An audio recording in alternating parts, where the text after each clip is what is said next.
Jika kamu membantu seorang perampok, maka kamu akan ditangkap dan dipenjara bersama perampok itu sebagai kaki tangan kejahatan tersebut. Jadi, jika kamu membantu penyelundup manusia menyelundupkan orang ke dalam suatu negara, bukankah seharusnya kamu juga didakwa dan dipenjara sebagai kaki tangan kejahatan itu? Karena itulah sebenarnya para orang bodoh dari lembaga amal ini, seperti yang dikatakan oleh Patrick Christie. Lihat ini, lihat orang-orang gila ini. Maaf, saya tidak percaya bahwa mereka melakukan ini hanya karena kebaikan hati mereka. Lihat ini, para migran ilegal masuk.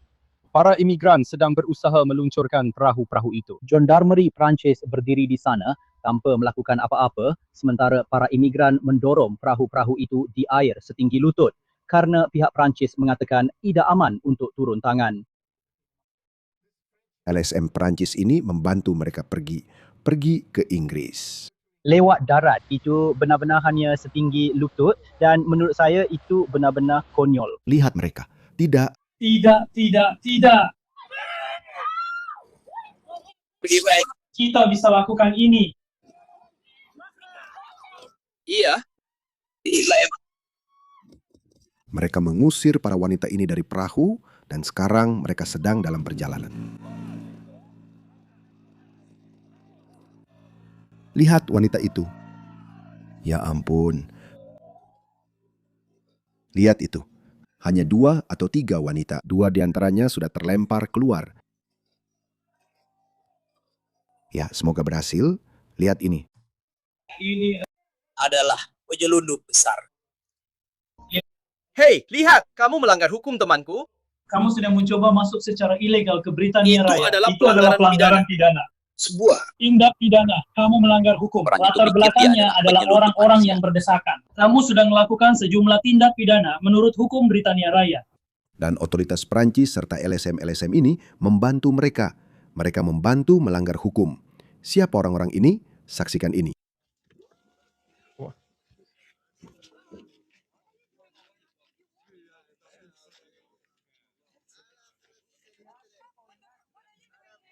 Apa yang kamu lakukan di sini?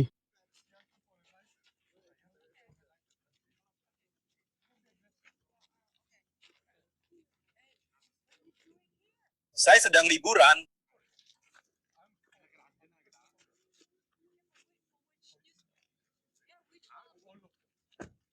Anak-anak,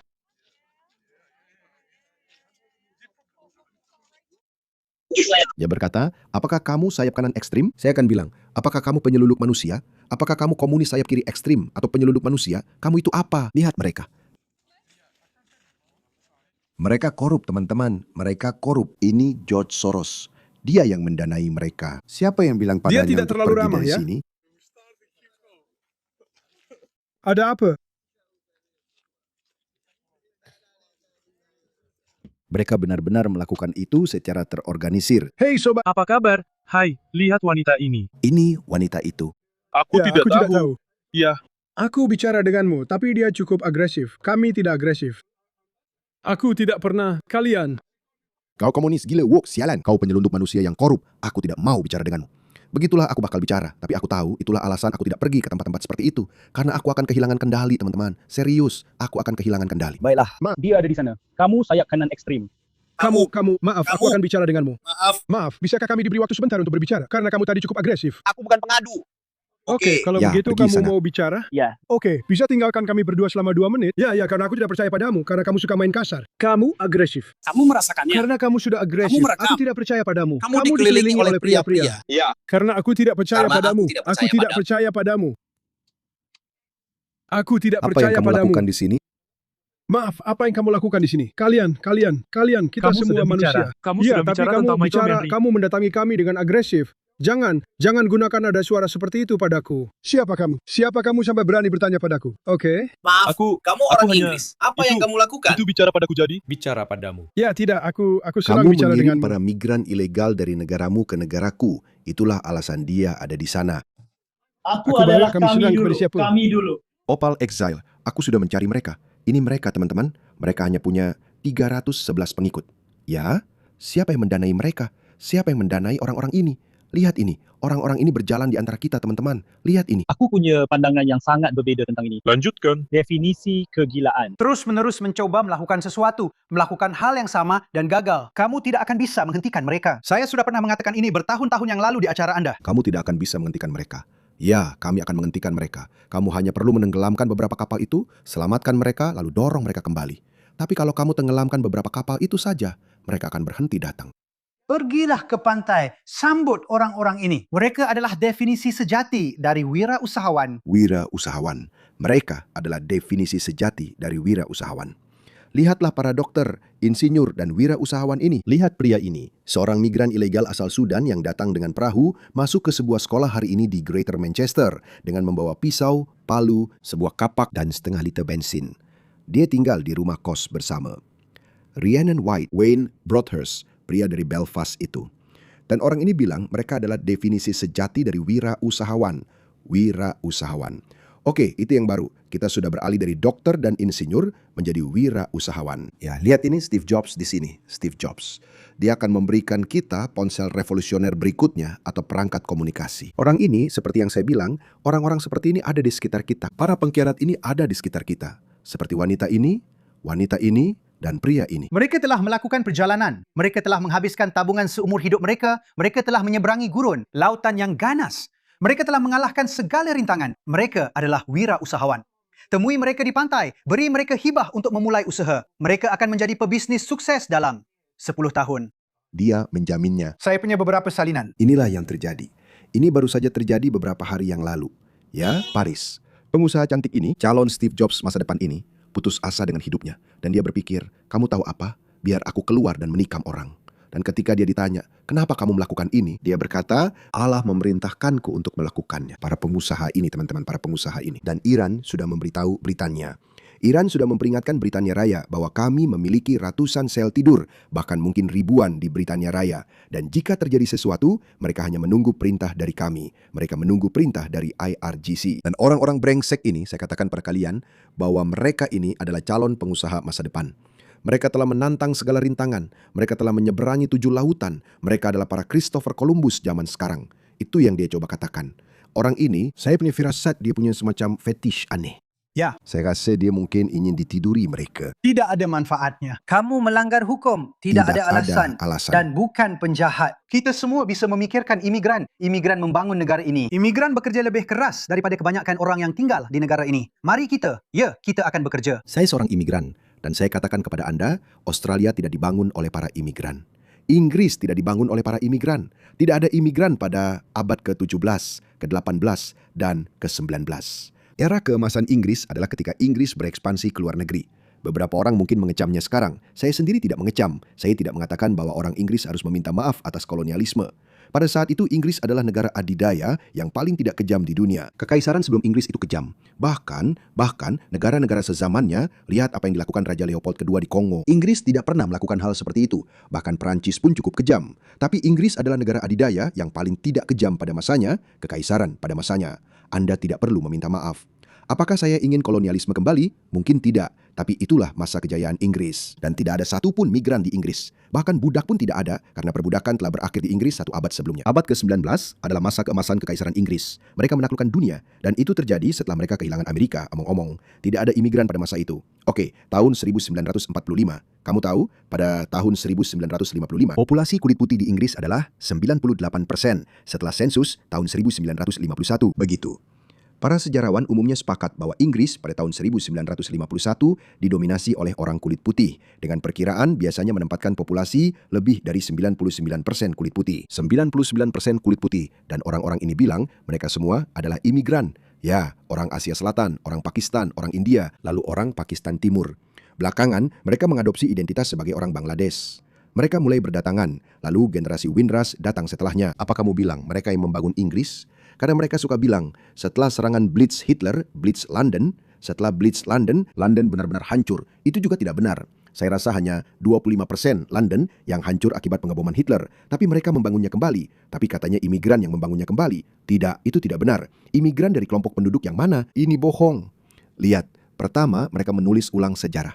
Secara psikologis, mereka membuatmu kacau. Mereka membuatmu merasa bersalah atas sesuatu yang tidak kamu lakukan. Bayangkan hari ini. Bayangkan seseorang mendatangimu sekarang dan berkata, "Hei, tahu tidak kakek buyutmu membunuh anak saya. Jadi saya di sini untuk membunuhmu sekarang." Inilah logika woke. Ya, serius? Saya benar-benar merasa kasihan padamu. Kakek saya melakukan itu. Silahkan tusuk saya. Logika bodoh macam apa itu? Kita punya orang-orang bodoh seperti ini di sekitar kita. Bagaimana dengan itu? Cukup berhenti mencoba mencegah mereka datang ke sini dan sambut mereka. Sambut mereka. Menurutku itu benar-benar sangat salah. Bodoh. Bukan cuma salah arah berpikir. Bodoh. Tambahku, maksudku, kita. Ini benar-benar sangat bodoh. Teman-teman, ada hal lain yang kupikirkan. Lihat ini. Jadi, ini adalah pernyataan dari LSM milik wanita itu. Kami tidak ingin menanggapi surat kabar yang berkontribusi pada penyebaran gagasan xenofobik di Inggris dan Eropa. Terima kasih dan semoga harimu menyenangkan. Juru bicara Opal Exile. Xenofobik, kau tahu, saat kau membaca kata itu, kamu langsung punya konotasi negatif. Ya, xenofobik. Dan aku memikirkan hal ini. Aku seperti mereka memperkenalkan banyak kata ke dalam kosakata kita sebagai kata-kata negatif, sebagai emosi manusia yang negatif atau konsep negatif. Dan kita langsung menerimanya. Kau tahu, rasisme, xenofobia, stereotip, semua hal ini, kita langsung menerimanya. Tapi, pernahkah kamu benar-benar memikirkan kata-kata ini? Apakah kata-kata ini memang buruk? Apakah konsep-konsep ini jahat? Mari kita bicara tentang xenofobia. Apa definisi sebenarnya dari xenofobia? Mari kita cari. Xenofobia adalah ketakutan yang intens, tidak suka, atau kebencian terhadap orang dari negara lain, budaya lain, atau mereka yang dianggap asing dan aneh. Oke, jadi wanita itu, LSM-nya, yang mendukung pengungsi bahwa dia menyebut perilaku tidak ingin para migran ini datang ke Inggris sebagai xenofobia. Orang-orang itu sebagian besar berasal dari negara-negara Muslim. Bagaimana jika 90% Muslim menginginkan pernikahan anak? Itu adalah praktik budaya. Xenofobia adalah ketakutan, ketidaksukaan, atau kebencian yang kuat terhadap orang dari negara lain. Kenapa kamu tidak boleh takut pada orang dari negara lain jika mereka punya nilai budaya yang tidak cocok atau nilai yang tidak bisa diterima di negaraku? Ya, umat Muslim percaya bahwa penistaan agama berarti bahwa siapapun yang menghina Islam atau Muhammad harus dibunuh, harus dihukum mati. Ini adalah keyakinan yang diterima secara luas, bukan hanya di antara Muslim yang tinggal di negara Muslim, tetapi juga yang tinggal di negara Barat. Saya pikir 51% Muslim Inggris percaya bahwa homoseksualitas harus dilarang. Tidak kompatibel. Homofobia sudah mati dan terkubur di barat, tapi sekarang muncul kembali. Beberapa orang mungkin berkata itu pantas bagi mereka karena ada slogan gay untuk Gaza, intifada. Sebenarnya ada video lucu lain yang baru saja saya lihat. Kamu tahu apa yang terjadi di Jerman? Seorang pria Muslim bernama Abdul, sudah bisa ditebak, Abdul B, menabrakkan mobilnya ke parade kebanggaan hanya beberapa saat sebelumnya. Inilah yang diteriakan oleh orang-orang gay untuk Gaza itu. Tepat sebelum kejadian, hanya beberapa menit sebelum Islamis itu menabrakkan mobilnya ke mereka. Lihat ini lucu sekali. Lihat ini. Dari Berlin ke Gaza! Dari Berlin ke Gaza! Pergi, ya Allah ya! Allah, kamu sangat berat. Datanglah ke Berlin, kami di sini untukku. Dari Berlin ke Gaza, jadikan intifada mendunia. Itu yang mereka teriakkan. Orang-orang bodoh ini yang meneriakkan itu. Dan kemudian mereka mendapatkan intifada. Mereka mendapatkan apa yang mereka inginkan. Beberapa jam sebelum serangan teror Islamis di Parade Kebanggaan Berlin, para demonstran International Queer Pride, sebuah organisasi yang mirip dengan Gays for Gaza, menyerukan intifada. Dan kemudian beberapa saat setelahnya, teroris Abdul B berkata, "Inilah aku dengan intifadaku. Kamu tidak bisa mengarang cerita seperti ini." Oke, kamu tahu apa? Orang-orang ini benar-benar gila. Kamu tahu, mereka bisa melontarkan istilah seperti xenofobia. Padahal, aku bahkan belum selesai membicarakan ini. Bagaimana itu bisa disebut fobia? Fobia adalah ketakutan yang tidak rasional sepanjang sejarah manusia. Fakta bahwa ada budaya-budaya yang berbeda di seluruh dunia, sampai tahun 1945, orang Prancis tetap menjadi orang Prancis. Orang Jerman tetap menjadi orang Jerman. Orang Inggris tetap menjadi orang Inggris. Orang India tetap menjadi orang India. Fakta bahwa semua budaya ini mempertahankan identitas budaya mereka yang berbeda adalah bukti bahwa rasa takut terhadap budaya lain bukanlah hal yang aneh. Dunia tempat kita hidup sekarang bukanlah hal yang normal, teman-teman. Ini bukan hal yang normal. Multikulturalisme, saya tahu saya sedikit diuntungkan oleh itu. Tapi apa yang baik untuk saya belum tentu baik untuk semua orang. Oke. Hanya karena multikulturalisme dalam skala tertentu berhasil, di mana beberapa orang datang, lalu mereka berintegrasi dan berasimilasi, bukan berarti mayoritas besar orang juga berintegrasi dan berasimilasi, terutama budaya-budaya yang bersifat bermusuhan. Jadi ada beberapa budaya, jadi ini juga ada spektrumnya. Jadi kalian tahu, ada orang Hindu yang tidak bermusuhan. Orang Hindu tidak akan pernah mencoba mengambil alih Eropa atau Amerika atau Australia, tapi mereka akan membawa nilai-nilai budaya mereka. Oke, mereka akan membawa korupsi mereka, bukan Hindu, maaf. Saya sedang membicarakan budaya dunia ketiga, seperti India atau Pakistan atau Bangladesh. Pakistan itu kasus yang berbeda. Pakistan dan Bangladesh. Mari kita bicara tentang India dan Sri Lanka saja. Oke, mereka tidak bermusuhan. Orang India dan Sri Lanka, mereka tidak bermusuhan. Mereka tidak akan mencoba mengubah Australia menjadi negara Hindu. Mereka tidak akan melakukan itu. Tapi mereka akan membawa praktek budaya mereka. Beberapa dari mereka memang bermusuhan. Beberapa dari mereka menjijikan. Beberapa dari mereka baik-baik saja. Tidak ada yang peduli. Diwali, terserah. Tapi orang India akan membawa nilai-nilai budaya mereka. Beberapa di antaranya akan cocok. Beberapa di antaranya tidak akan bisa diterima. Korupsi adalah salah satu yang utama. Oke, India mengekspor banyak korupsi. Dan saya tahu itu, banyak. Orang India manapun akan memberitahumu itu. Tapi kemudian ada budaya yang bermusuhan seperti Islam. Itu adalah budaya yang paling bermusuhan. Mereka tidak akan pernah berhenti sampai mereka menguasai, sampai mereka mengambil alih segalanya. Bukti apa lagi yang kamu butuhkan? Ya, sebanyak apapun bukti tidak akan mengubah orang-orang bodoh ini. Lihat saja orang bodoh ini. Mereka akan terus memberitahumu bahwa, atau orang bodoh ini. Mereka akan terus memberitahumu bahwa orang ini adalah seorang wirausahawan. Kita butuh lebih banyak orang seperti ini. Kita butuh lebih banyak orang seperti ini. Tanpa orang-orang seperti ini, Barat akan kehilangan jati dirinya. Oxford, Cambridge, Harvard, semua universitas luar biasa ini, mereka akan ditutup. NHS hilang. NASA hilang. Kita butuh insinyur roket ini. Itu yang akan terus mereka katakan padamu. Tapi kenyataannya, apa yang kamu dapatkan sebenarnya? Apa yang benar-benar kamu dapatkan? Inilah yang kamu dapatkan. Lihat ini. Lihat keadaan Bradford. Ini Bradford, teman-teman. Ya Tuhan. Lihat ini. Lihat betapa parahnya ini. Ini Bradford. Lihat sampahnya. Lihat itu. Siapa yang melakukan ini? Para pengkhianat ini. Para pengkhianat ini yang melakukan ini. Pengkhianatan. Mereka semua memiliki bekas cambukan yang merah.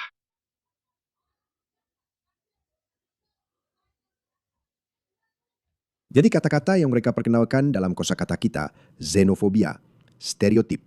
Bagaimana stereotip bisa menjadi hal yang buruk? Ya, bagaimana stereotip bisa menjadi hal yang buruk? Jika kamu bilang, hey, aku akan membawa 100 orang dari Afghanistan. Sikapmu itu sepenuhnya masuk akal. Sangat wajar dan rasional kalau kamu mengatakan, jika kita membawa orang-orang dari Afghanistan, kita akan membawa pernikahan anak, budaya kehormatan, banyak nikab, banyak misogini. Bagaimana itu bisa disebut stereotip ketika mereka sendiri yang mengatakan bahwa itulah diri mereka?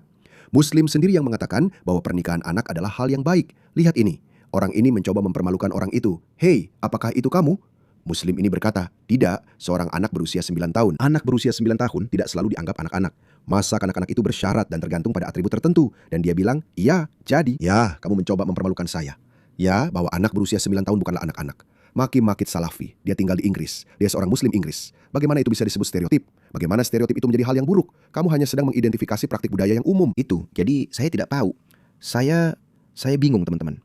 Saya rasa semua kata-kata ini kita perlu membangun kembali hubungan kita dengan semua label yang telah mereka perkenalkan ke dalam kosakata kita. Rasisme, saya sangat yakin bahwa rasisme mungkin sebenarnya tidak pernah ada.